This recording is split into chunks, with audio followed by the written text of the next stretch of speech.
Bismillahirrahmanirrahim. Assalamualaikum warahmatullahi wabarakatuh. Baik, kami di sini dari kelompok 7 akan menjelaskan tentang tindak pidana korupsi dalam perundang-undangan di Indonesia. Di sini terdapat 2 poin. Yang pertama, tindak pidana korupsi dalam perundang-undangan, dan yang kedua, bentuk-bentuk perbuatan korupsi yang dilarang dalam perundang-undangan. Baik, saya di sini akan menjelaskan poin yang pertama, yaitu tindak pidana korupsi dalam perundang-undangan. Seperti yang telah kita ketahui bahwasannya tindak pidana korupsi bukan merupakan barang baru di Indonesia. Sejak zaman kerajaan-kerajaan terdahulu, korupsi telah terjadi meski tidak secara khusus menggunakan istilah korupsi. Setelah zaman kemerdekaan, ketika Indonesia mulai membangun dan mengisi kemerdekaan, korupsi telah mengganas. Korupsi telah membabi buta, sehingga mengganggu jalannya pembangunan nasional. Sejarah pemberantasan korupsi yang cukup panjang di Indonesia menunjukkan bahwa pemberantasan tindak pidana korupsi di Indonesia memang membutuhkan penanganan yang ekstra keras dan membutuhkan kemauan politik yang sangat besar dan serius dari pemerintahan yang berkuasa. Seperti itu. Kemudian, tindak pidana korupsi dalam perundang-undangan di Indonesia. Di sini terdapat 3 tindak pidana korupsi dalam perundang-undangan di Indonesia. Yang pertama, Peraturan Pemberantasan Korupsi Penguasa Perang Pusat Nomor PRT _Perpu _013/1950. Yang kedua, Undang-Undang Nomor 24 Tahun 1960 tentang Tindak Pidana Korupsi. Yang ketiga, delik korupsi menurut Undang-Undang Nomor 31 Tahun 1999, Undang-Undang Nomor 20 Tahun 2001. Peraturan Pemberantasan Korupsi Penguasa Perang Pusat PRT atau Perpu _013/1950. Hal yang terpenting untuk diketahui dari peraturan-peraturan ini adalah adanya upaya untuk pertama kali memakai istilah korupsi sebagai istilah hukum dan memberi batasan pengertian korupsi sebagai perbuatan-perbuatan yang merugikan keuangan dan perekonomian negara sebagai tujuan hukum bisnis. Dan juga terdapat 2 perbuatan korupsi, yaitu korupsi sebagai perbuatan pidana dan korupsi sebagai bukan pidana. Kemudian, Undang-Undang Nomor 24 PRP tahun 1960 tentang tindak pidana korupsi. Pada mulanya berbentuk peraturan pemerintah pengganti undang-undang. Dari permulaan dapat diketahui bahwa peraturan penguasa perang pusat tentang pemberantasan korupsi itu bersifat darurat, temporer, dan berlandaskan undang-undang keadaan bahaya. Dalam keadaan normal, ia memerlukan penyesuaian sebagaimana tujuan hukum ketatanegaraan. Atas dasar pertimbangan penyesuaian keadaan itulah lahir kemudian Undang-Undang Nomor 24 PRP tahun 1960 tentang tindak pidana korupsi.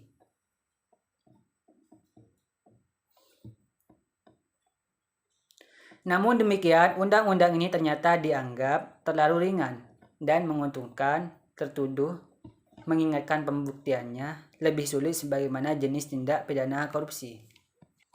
Jadi dikarenakan undang-undang ini sangat menguntungkan bagi koruptor, maka undang-undang ini diganti ke undang-undang selanjutnya.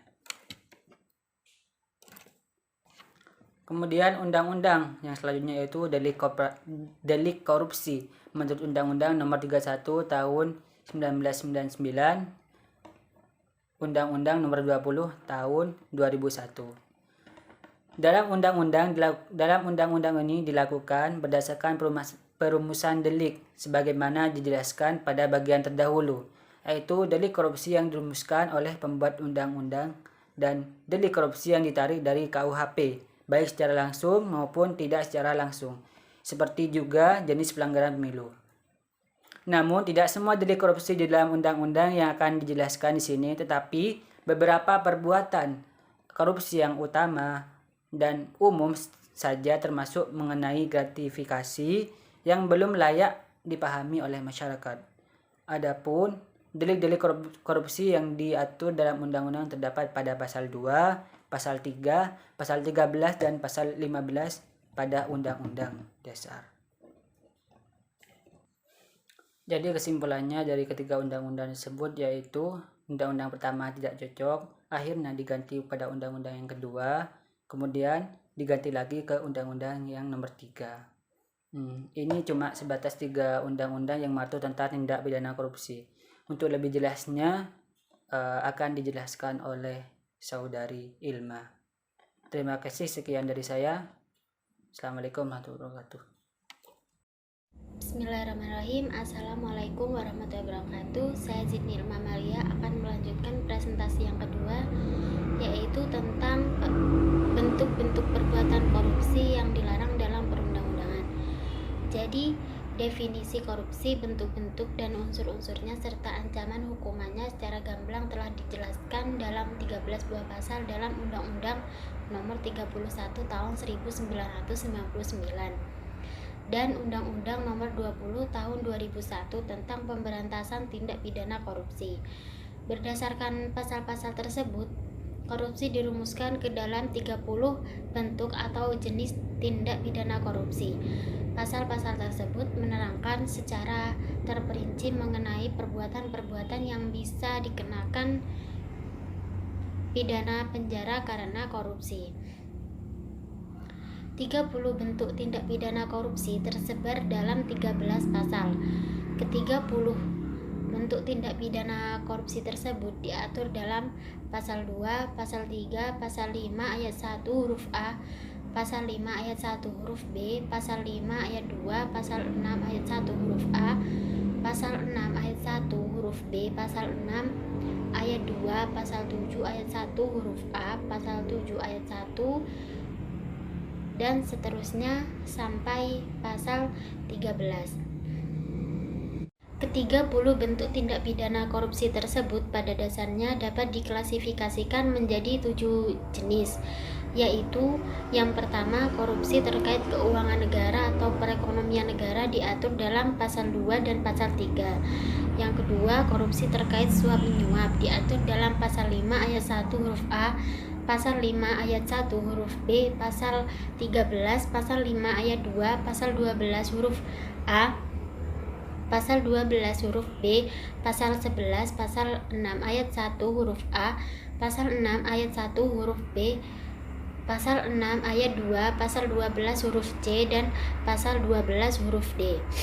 Kemudian yang ketiga, korupsi terkait penggelapan dalam jabatan diatur dalam pasal 8, pasal 9, pasal 10 huruf A, pasal 10 huruf B, dan pasal 10 huruf C. Kemudian yang keempat, korupsi terkait pemerasan diatur dalam pasal 12 huruf E, pasal 12 huruf F, pasal 12 huruf G. Kemudian yang kelima, korupsi terkait perbuatan curang diatur dalam pasal 7 ayat 1 huruf A, pasal 7 ayat 1 huruf B, pasal 7 ayat 1 huruf C, pasal 7 ayat 1 huruf D, pasal 7 ayat 2, dan pasal 12 huruf H. Kemudian yang keenam, korupsi terkait benturan kepentingan dalam pengadaan diatur dalam pasal 12 huruf I. Dan yang terakhir, korupsi terkait gratifikasi diatur dalam pasal 12B dan pasal 12C. Mungkin cukup itu saja penjelasan dari saya, kurang lebihnya mohon maaf. Wassalamualaikum warahmatullahi wabarakatuh.